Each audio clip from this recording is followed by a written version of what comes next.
बिस्मिल्लाहिर्रहमानिर्रहीम। अस्सलामु अलैकुम।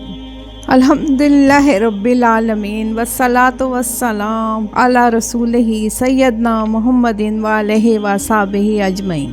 अम्मा बाद, इस दुनिया में जो भी आया हर एक ने इसको छोड़कर दूसरे आलम का रास्ता लिया, यानी उम्र के सांस पूरे करके मौत की कठिन घाटी को तय करके बरज़ख में पहुंचा। बरज़ख में अज़ाब और तकलीफ़ें भी हैं और आराम और राहत भी हैं। अपने अपने अमाल के एतबार से बरज़ख में मुख्तलिफ़ हालात से गुज़रना पड़ता है। दुनिया से जो जाता है बरज़ख में जगह पाता है। ग़रज़ ये कि हर आने वाला जाएगा और सब ठाट पड़ा रह जाएगा जब लात चलेगा बंजारा। जिस तरह इंसानों और जन्नात की उम्रें मुक़र्रर हैं, इसी तरह इस आलम की उम्र भी मुक़र्रर है। जब इस आलम की उम्र तमाम होगी, अचानक इसके मजमे को मौत आ जाएगी। अफराद के चले जाने को मौत और पूरे आलम के ख़त्म हो जाने को क़यामत कहते हैं। मौत और हयात की हिकमत बयान फरमाते हुए अल्लाह जल्ल शानहू ने इरशाद फरमाया है, जिसने पैदा किया मौत को और ज़िंदगी को ताकि तुमको जांचा जाए कि तुम में कौन अच्छे काम करता है। यानी मौत और हयात का ये सिलसिला इसलिए है कि अल्लाह रब्बुल आलमीन तुम्हारे अमाल की जांच करे कि कौन बुरे काम करता है और कौन अच्छे काम करता है। अच्छे काम करने वाला कौन है? पहली ज़िंदगी में अमल का मौका देकर और तरीक़ा कार बता कर इंसान को इम्तहान में डाला। फिर दूसरी ज़िंदगी रखी गई जिसका ऐलान पैगम्बरों की ज़बानी वाज़ा कर दिया गया कि इंसानों तुमको मरना है और मरने के बाद जी उठना है और जी उठकर खालिक व मालिक के हुजूर में जवाब दही करना है। बरज़ख के बाद इस जिस्म को जो दोबारा खालिस ज़िंदगी देकर हिसाब व किताब के लिए अल्लाह ताला अपनी पेशी में तमाम मखलूक को बुलाएंगे। इसको क़यामत कहते हैं। यहाँ की ज़िंदगी पहली दोनों ज़िंदगियों से मुख्तलिफ है। यहाँ पर किसी किस्म का कोई अमल नहीं, ना अब कोई सवाब पहुँच सकता है। तमाम इंसानों के अमाल नामे बंद कर दिए गए। जो मस्जिद बनाई थी वो मस्मार कर दी गई। इसका मदरसा तोड़ फोड़ कर बराबर कर दिया गया। इसकी किताबें ज़ाया कर दी गईं। इसके रिश्तेदार, औलाद, शागिर्द और अहबाब फना होकर सब एक जगह जमा कर दिए गए। आइंदा हर किस्म की नेकी का सिलसिला बंद और उसकी सब उम्मीदें ख़त्म कर दी गईं। जो नेकियां बाज़ाते खुद उसने की थी या इसके लिए की गई थी, वो सब की सब कलम बंद होकर दफ्तर में पहुंच गईं। और आज के दिन अल-हक़्मुल हाकिमीन के यहाँ जो लेने देने वाले हैं वो भी सब के सब हाजिर हैं। इसलिए हिकमत इलाही हरगिज़ इसको नहीं चाहती कि इसको दुनिया के हाल में सज़ा जज़ा दी जाए, क्योंकि ये शख्स अभी अमल में मशगूल है। इसकी ज़िंदगी बाकी है। मुमकिन है कि ये अपनी जवानी के ज़माने में जवानी के जोश और नादानी से कोई गुनाह कर बैठे और आखिर उम्र पर इसमें नादिम होकर तौबा कर ले और फिर अल्लाह की गफ़ारी जोश में आकर इसको माफ़ कर दे।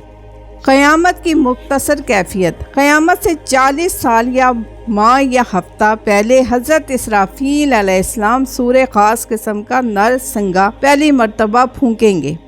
इसकी आवाज़ इस कदर दहशतनाक और खौफनाक होगी कि तमाम जानदार चीज़ें, इंसान, चिरिंद परिंद, ज़मीन के ऊपर रहने वाले और अंदर रहने वाले इस हौलनाक दहशत और खौफ से कांपने लगेंगे। बदन पर लर्जा और कपकपी, चेहरों के रंग फक, दिलों की हरकत इंतहाई तेज़ होनी शुरू हो जाएगी। आंखें अंदर को बैठ जाएंगे और इसी हालत पर सबको मौत आ जाएगी। जिस दिन हिलेगी हिलने वाली, पीछे आएगी उसके एक चीख, दिल इस ज़ोर से कांपते होंगे और आंखें खौफज़दा होंगी। ज़मीन पर इतना ज़बरदस्त ज़लज़ला आएगा कि तमाम रूए ज़मीन पर कोई इमारत, कोई पहाड़, कोई दरख्त अपनी जगह पर नहीं रहेगा। ज़मीन की बुलंदियाँ और पस्तियाँ, नशेब व फराज सब एक सा और बराबर हो जाएंगे। आसमान फट कर बेजान जिस्म की तरह हो जाएगा। सूरज और चाँद सितारे टूट कर गदले और बेनूर हो जाएंगे। दरियाओं में आग लगा दी जाएगी। इंसान पतंगों की तरह हवा में उड़ते हुए होंगे। गरज ये कि आसमान ज़मीन में ऐसा तख़ीर व तब्दल आएगा जो इससे पहले कभी ख्याल में भी ना था और मौजूद तमाम निज़ाम दरम बरम कर दिया जाएगा। ना कोई पहाड़ रहेगा, ना कोई दरख्त, ना ये चश्मे, ना कोई बसने वाला। इसके बाद अर्श इलाही से एक ख़ास बारिश होगी। جس کے پانی کی یہ تاثیر ہوگی کہ جس پر وہ پانی پہنچ جائے گا اس کو سرسبز اور زندہ ہونے کے قابل کر دے گا۔ تو پھر دوبارہ اسرافیل علیہ السلام کو حکم ہوگا کہ پھر سور پھونکو۔ چنانچہ اس دفعہ کی آواز میں یہ تاثیر ہوگی کہ تمام روحیں اپنے اپنے جسموں میں لوٹ آئیں گے اور اب کی دنیا نئے ڈھنگ پر پیدا ہوگی۔ تیرے ہاتھ اختیار ہے، بے شک اے اللہ تو ہر چیز پر پوری قدرت رکھتا ہے۔ وہی اسرافیل علیہ السلام ہیں، وہی سور، وہی آواز، پہلی مرتبہ تباہی تباہی، دوسری مرتبہ آبادی ہی آبادی۔ جو کچھ چاہتا ہے کرتا ہے اور جو کچھ چاہتا ہے فیصلہ کرتا ہے۔ اب جن لوگوں نے گزری ہوئی مردار دنیا میں خدا کی اطاعت اور نفس کی مخالفت کی ہوگی، وہ اس حادثے میں آرام و چین کے ساتھ بغیر کسی خطرے اور خوف کے خوشیاں کرتے ہوئے سرخرد ہو کر اٹھیں گے۔ اس روز بہت سے چہرے بارونق اور اپنے نیک اعمال کی وجہ سے راضی خوشی ہوں گے، اور جن لوگوں نے اس مردہ دنیا میں نفس کی اطاعت اور اس کی خواہشات پر عمل کیا وہ خوف زدہ ہوں گے۔ چہروں پر ہوائیاں اور دہشت کے آثار ہوں گے، ان کی آنکھیں بے رونق، تاریک اور پھٹی ہوں گی، کہتے ہوئے اٹھیں گے یعنی ہائے افسوس، ہم کو کس نے اٹھا دیا ہماری آرام گاہ سے۔ جب تمام انسانوں کو دوبارہ زندہ کر دیا جائے گا تو ان سب آدمیوں کے علیحدہ علیحدہ جتھے اور لائنیں کر دی جائیں گی۔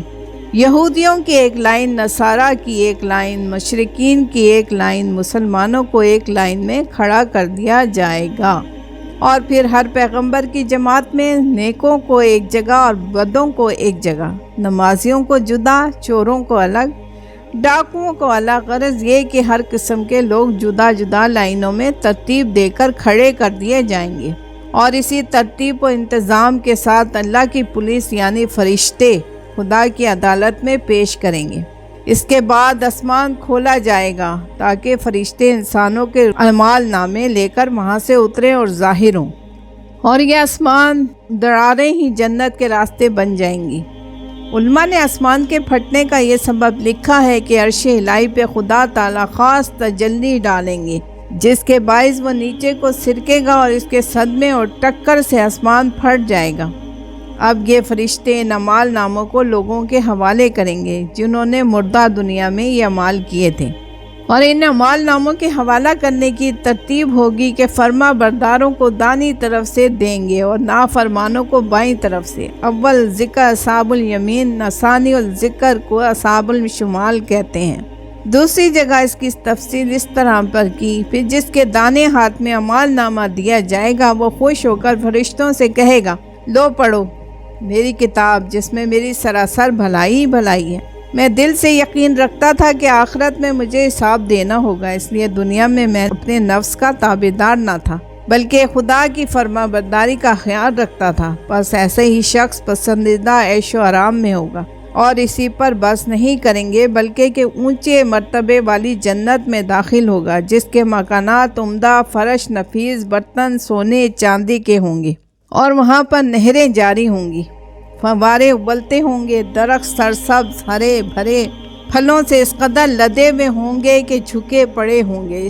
جس پھل کی طرف جتنی جنتی اشارہ کرے گا اس پھل کا درخت اپنی ٹہنی پھل سے لدی ہوئی اس کے پاس لے آئے گا، اور ان کو خوشخبری دی جائے گی کہ کھاؤ اور پیو خوب مزے لے کر اس چیز کا بدلہ جو تم نے گزشتہ ایام میں مردہ دنیا میں اپنے نفس کے خلاف اور اپنی خواہشات کو چھوڑ کر اپنی اصلی مالک کی اطاعت کی تھی۔